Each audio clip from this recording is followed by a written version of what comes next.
Story 1. I never wanted to write this down. The words taste of blood, and I can feel the echo of screams every time I think about it. But maybe if I write it, someone will know, someone will understand, or maybe it will just vanish into the void, like we did. I was 19 when I joined the Army, young, eager, thinking war was honor, glory, a way to prove myself. I was assigned to the 13th Battalion. We were sent to a border region rumored to be volatile. The locals called it the Valley of Shadows.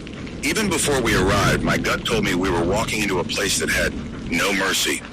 The valley was worse than I imagined. Mist clung to the ground like spilled oil. The trees were blackened and twisted, their bark scarred with gashes. The river ran sluggish, thick with silt and something darker.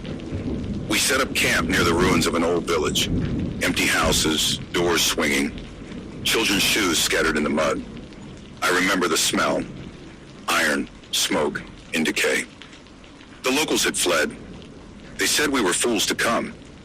They said the valley ate men, not bodies, but souls. We laughed. We mocked them. We were soldiers. Nothing would touch us. The first night, we heard the whispers. Not wind, not animals. Voices, soft, distant, calling names none of us had. I heard it clearly. Private Stone, come to us. I shook my head. Maybe it was fear, maybe exhaustion. My friends claimed the same, each hearing something different. By the end of the week, we stopped laughing. We were ordered to scout the northern ridge. The valley twisted strangely, compasses spun, GPS failed. The fog grew thicker, closing in like a wall. Then we saw them. Men, or what had been men. Their uniforms tattered, faces stretched and pale. They didn't move like humans, limbs bent wrong. They watched us with hollow eyes, mouths moving soundlessly. Corporal James raised his rifle. I thought we were safe, but they didn't attack. They turned and vanished into the mist. I slept poorly that night. In my dreams, they came closer. I could hear the crunch of their boots on my chest as I tried to run. I woke screaming, alone, though I could still feel their eyes. By the second week, the valley began taking men. At first it was subtle. Private Hensley vanished while on sentry duty. We searched for hours. Nothing. No tracks, no signs of struggle, just silence. Then more, Corporal James disappeared from the ridge. Sergeant Walker the next day. Each time, nothing left behind. No bodies, no blood. Only whispers that grew louder each night. We began calling them the Hollow Men. Not because they were dead, they were worse. Empty, hollow, their eyes gone, replaced by black pits. We glimpsed them on patrols, walking silently among the trees, their heads tilted, always watching, always waiting. Fear spread faster than disease.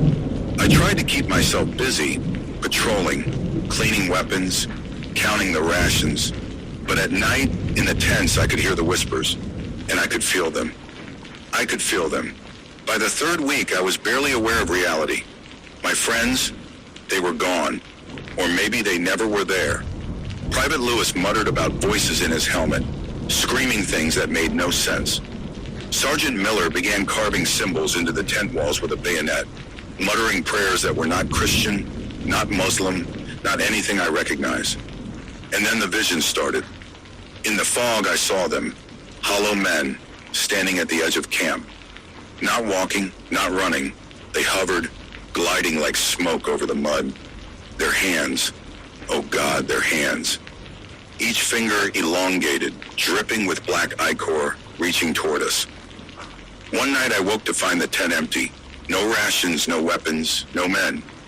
Only me, the fog outside pressing against the canvas like a living thing. The Hollow Men were there, circling, watching. I couldn't scream. My throat was frozen. I ran, but the valley changed. Paths twisted, rivers moved, houses shifted. It was alive, aware of me. We were ordered to secure the ridge again. No one protested. We were too far gone for protests. Half the men had vanished. Those who remained looked hollow themselves. Eyes dark, skin pale, voices trembling. On the ridge, we found a village I didn't recognize. It wasn't on any map. Houses blackened, doors hanging open, shadows moved in the fog, and then the ground shook. They came out of the fog, hundreds of hollow men, emerging from the trees, the ruins, the earth itself. Their mouths opened wide, screaming, but no sound emerged. I saw Lewis among them, his face stretched, eyes gone, arms outstretched. He looked at me and I felt my mind fracture. The corporal fired his rifle. Bullets tore through them, and yet they kept coming, unfazed. Each shot tore into smoke and vanished. We ran, or tried to. The valley swallowed paths, rivers rose, men fell through cracks in the earth. I tripped, hit the mud, and looked up. I saw something worse than death. A hollow man towering over me, its face stretched impossibly, dripping shadows. It leaned down and I felt its hands brush my head. My mind screamed, but I could not move. "Join us," it whispered. I woke up, or maybe I didn't. I was alone in the mud, my rifle gone, my comrades gone, the valley silent, too silent. I wandered, days, weeks, or years, I cannot say. Time warped. The hollow men followed, always on the edges of fog and shadow. My hunger, thirst, pain, all meaningless. Only fear remained. I speak now because someone might find this journal. If you do, understand, do not enter the valley. Do not search for glory. The hollow men are not dead men. They are not human. They are the valley itself. I am one of them now. My eyes are empty. My fingers, long and blackened. My mouth opens, but no sound comes. If you find this, turn back. The valley hungers. It waits. And it has learned to whisper your name. Story 2. I was 19 when I first heard the orders. Advance at dawn. We were stationed on the northern front, a stretch of mud and barbed wire no one spoke of outside the Army. The officers called it a strategic position, but the men whispered another name, the Hollow Front. I didn't believe them. Not at first. War is hell, yes, but the stories were nonsense. The night before the attack, the trench was quiet. Too quiet. I tried to sleep, but every time I closed my eyes, I saw them. Shadows moving in the mud, faces half buried, mouths open, screaming silently. I shook it off. Exhaustion, I told myself. Fear. But then I heard whispers. Soft, like wind across wire. At first I thought it was the men talking. But no, these voices, they knew me. Stone, you shouldn't be here. I froze. My name. Not spoken by anyone I could see. The men in the trench were asleep, huddled in their coats. Only I heard it. And then the scratching started. Against the trench walls, nails dragging through mud, wood, steel. Too precise, deliberate. Something moving just beyond the shadows. I kept watch the entire night, shivering in the mud, listening to whispers that called my sins, my fears, my memories.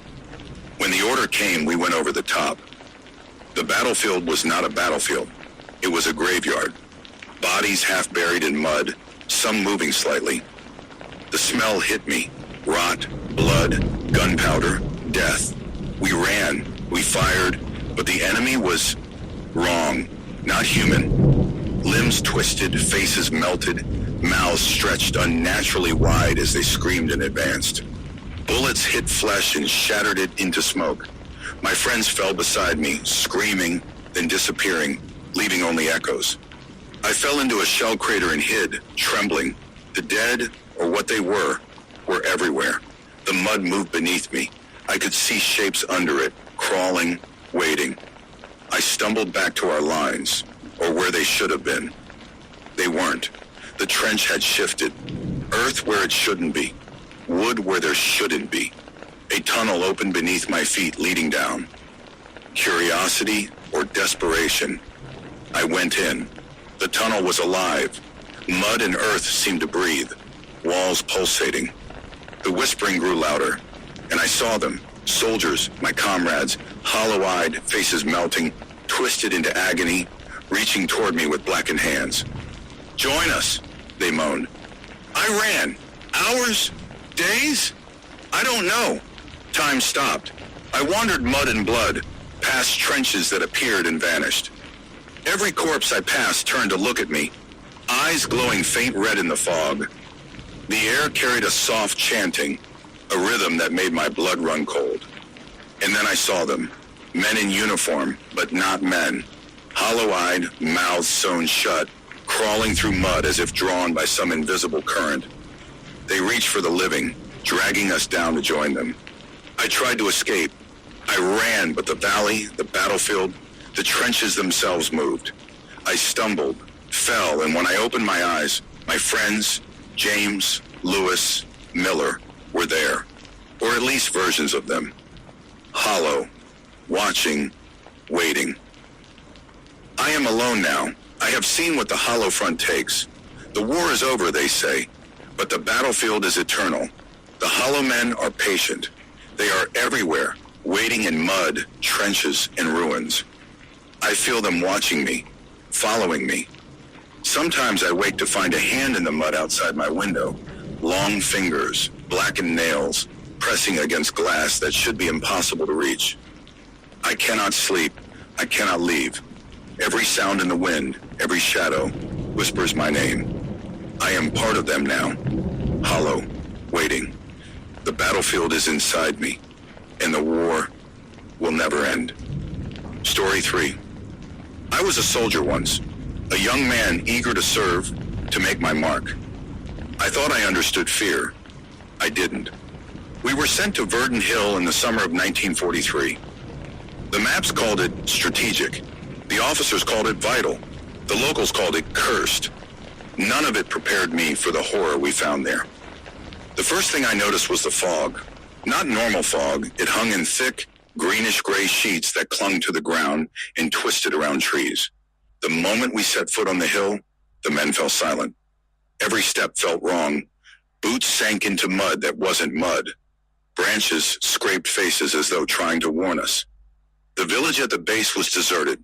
Children's toys littered the streets. Doors swung open with eerie precision.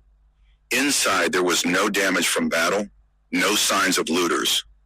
Only silence. A lingering smell of something rotting, sweet and metallic. Captain Hargrove ordered us to set camp. I had been in the Army for only 6 months, but I knew fear when I saw it. My gut told me to leave, to turn around and run. None of us did. The first night the fog crept into our tents. We heard whispers at first, soft and fragmented. Names, taunts, and sometimes our own voices repeating sins we had never confessed. Private Lang screamed at 2 a.m. He claimed something touched his arm. When I looked and there was nothing human. Only the fog curling and pressing against us like a living thing.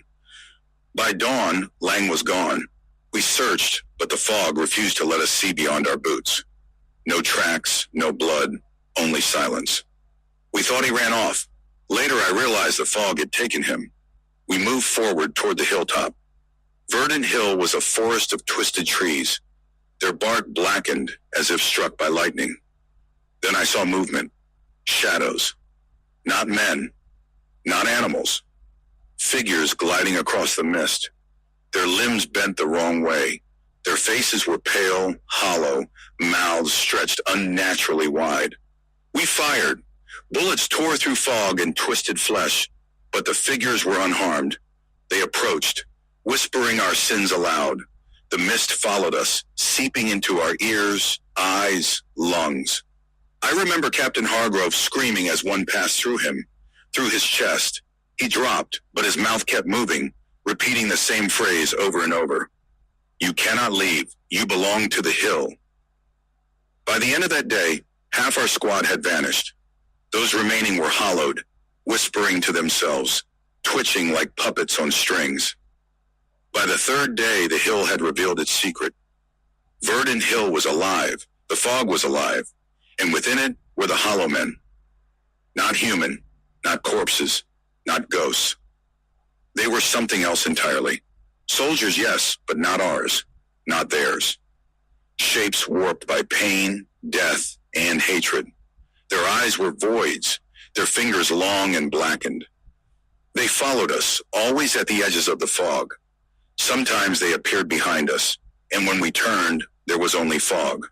They were patient, stalking us for hours, days, perhaps years. Time warped on Verdant Hill.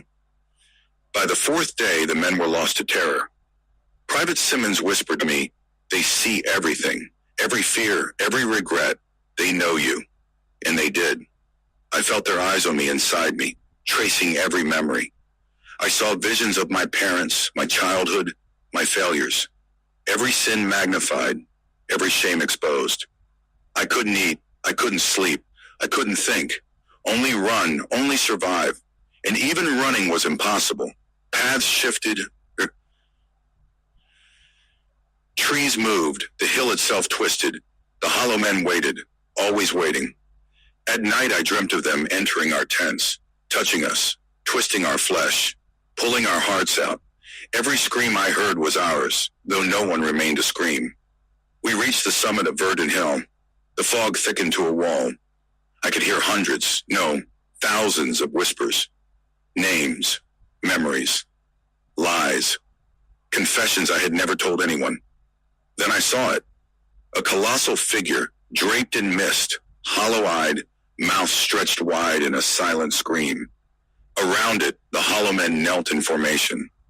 Not praying, consuming. I fell to my knees. My comrades, or what remained of them, were absorbed into the fog one by one. I tried to run. I screamed. I fired my weapon. Nothing mattered. The hill claimed us all. I woke, or thought I woke, alone, mud-stained, trembling.